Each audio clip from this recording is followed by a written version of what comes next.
Hey, it's T-Frank. I wasn't supposed to be here today, but Penn State had practice on Saturday, which means we got to come back and give you the insider intel, what happened, what we saw, and our impressions of that. It was not on Wednesday, it was on Saturday. So here we are in the BWI Daily Edition, inside Penn State practice, coming up in just 1 second.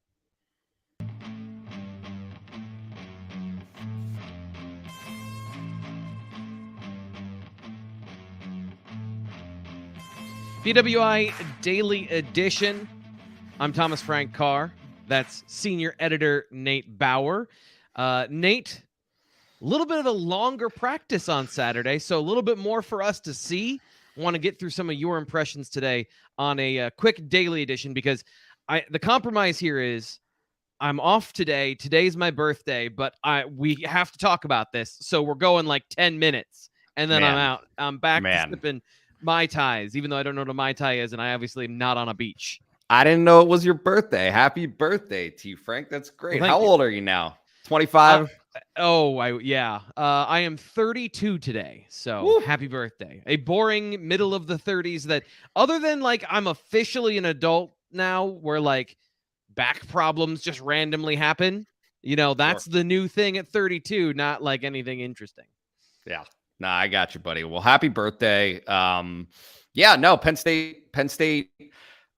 This is like a minor inside baseball thing, but Penn State opened practice on Wednesday, right?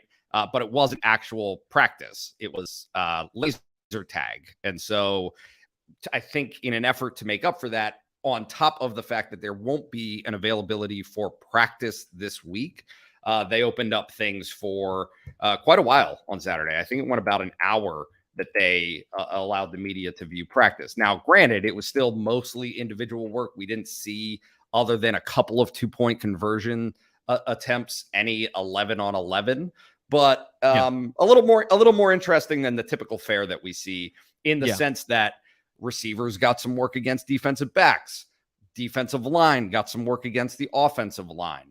And so, there was definite value to what we saw on Saturday. So if you want to check out the highlights that I put together immediately afterwards on Saturday, you can check that out on our YouTube channel, Blue White Illustrated. Search that on YouTube. Search Penn State football on YouTube. You'll get to us, and you can see what we saw on Saturday. But we're going to go a little more in-depth today. We're going to get into some of the more nuance. So in that idea of seeing a little bit longer stuff, seeing a little bit more, who stood out to you, especially in those times that you got to see some individual competition? You were in a different area than I was for a little bit, so I'm curious that we haven't talked about this since then. So Well, I hung out with the offensive line for the majority of the time.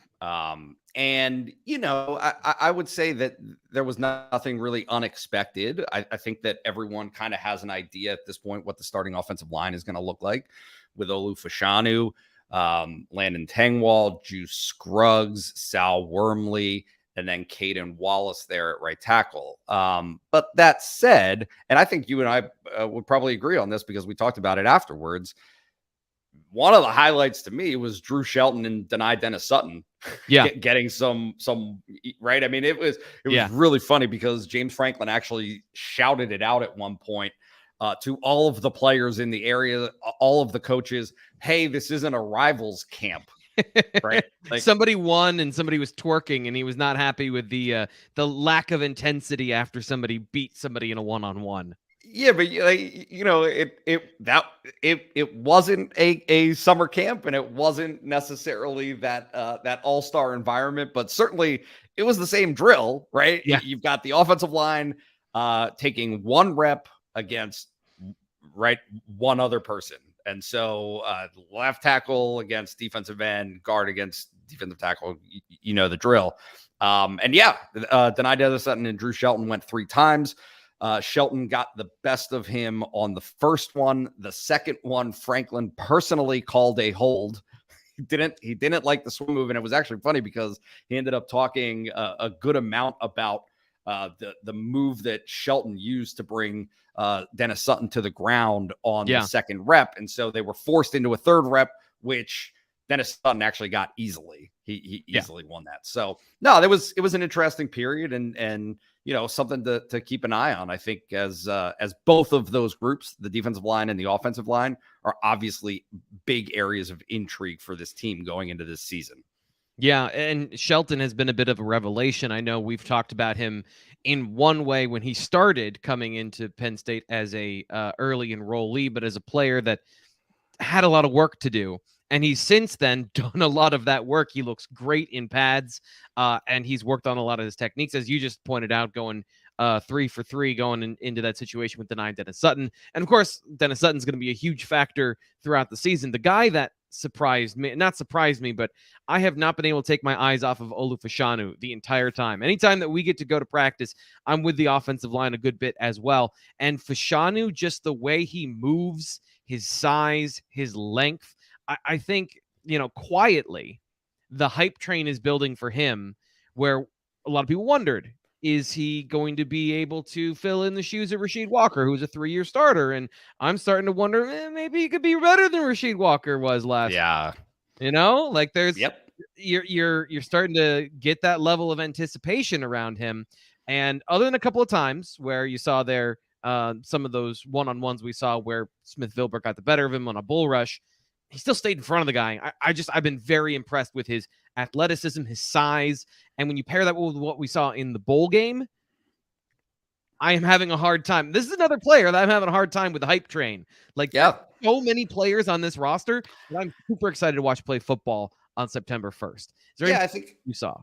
Yeah, I think, just in that vein for him specifically, one thing to say is only that Rasheed Walker was such a talking point based on the expectations for him.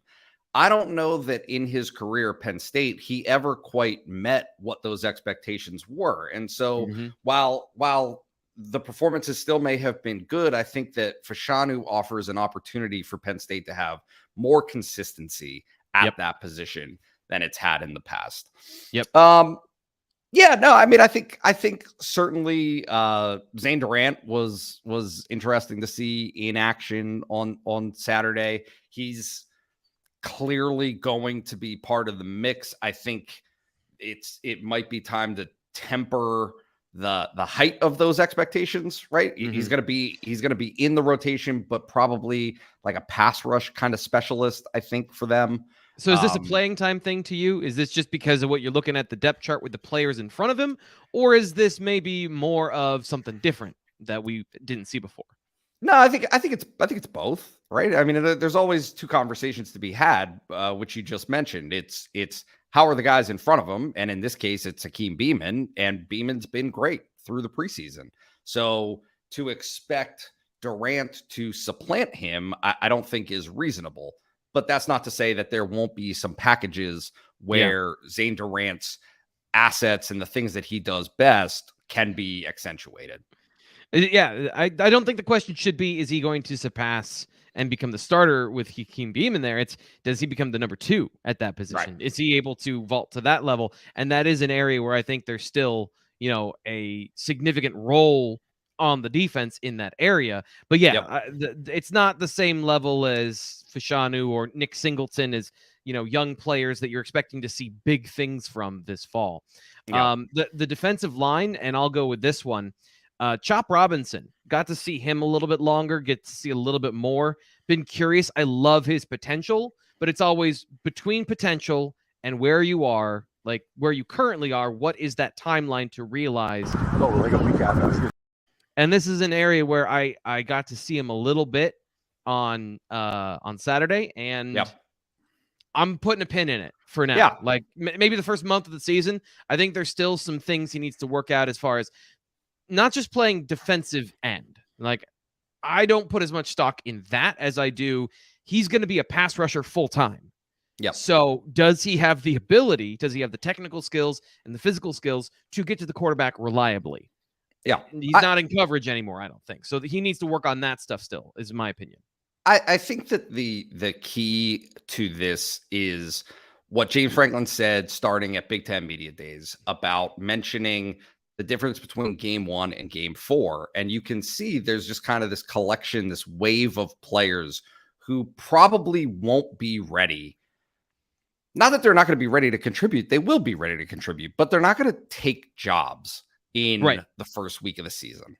Right. And that's just kind of the front end is just like it leaves this room, this 3-week window for players to make moves, for things to happen in games in those first 3 weeks and show themselves. First 4 weeks, really, because Central Michigan obviously being the fourth game. And then go from there, because I think that there are some players who will adapt and get used to those positions and maybe be able to take some jobs by that fourth or fifth game of the season. And this is, do you think, this is a quick aside, I just want to spend just like one quick second on this thought. Is this a better or worse position to be in than in 2021 when you're opening at Wisconsin?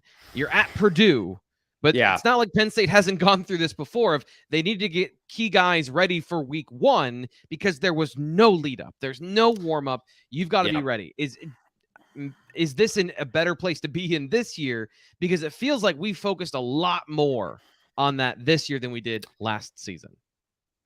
Yeah, I think that both are hard. I think that Purdue this year is not as good of a team as Wisconsin last year.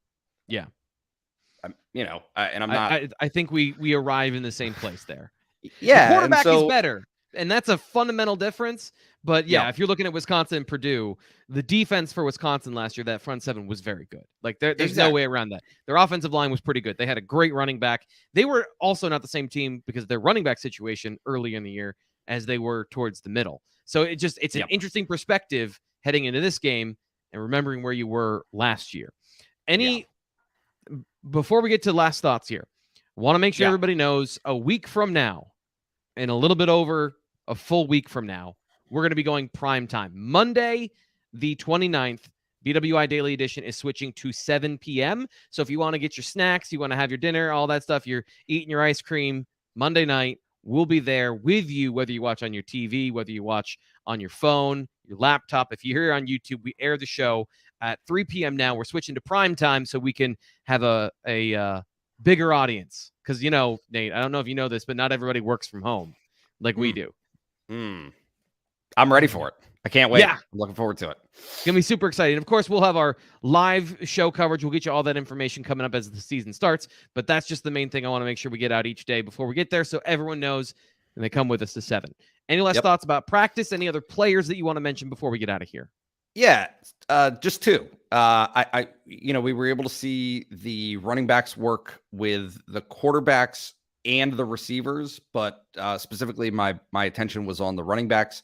And I would not describe Penn State's running backs as especially sure-handed, but I also wouldn't describe them as having a deficiency in that area, right? Like it was kind of this balance of bobbled balls that were caught on tough throws, like that kind of thing. And so I do anticipate, because it seems like we've had a lot of questions about how involved Penn State's running backs will be in the passing game. And my anticipation is that they will be, right? Like they'll be a factor there. They're not, there's nobody out there who's just like stone hands that I can see. So and then Abdul Carter, sorry, he was the last one. Oh, good. Just, he's part of the deal. He's part of the deal. Yeah. All of the evidence that we've seen so far this preseason has pointed toward him as, kind of making his mark immediately. I know he was a summer arrival, but he's been able to do enough that he's going to be part of the equation. And we saw that on Saturday.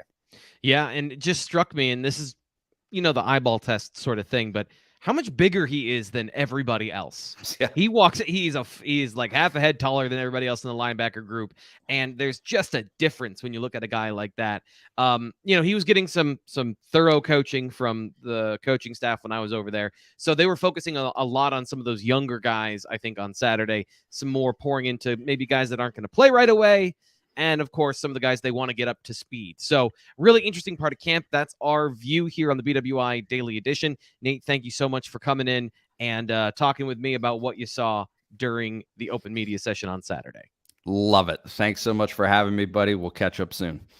And that is actually it for training camp, because as Nate's pointed out at the beginning of the show, there is not going to be one this Wednesday, although we have additional footage. I'm putting it all together. We'll have more stuff out there for you, give you more insight into Penn State's open practice as we go throughout the week. I don't want to leave you hanging. So stay tuned for that, and always subscribe wherever you get your podcasts and here on YouTube. We are barreling into the season here. We are at warp speed. Get on the train so you don't miss it. BWI Daily and the Recruiting Show coming back tomorrow. We'll talk to you then.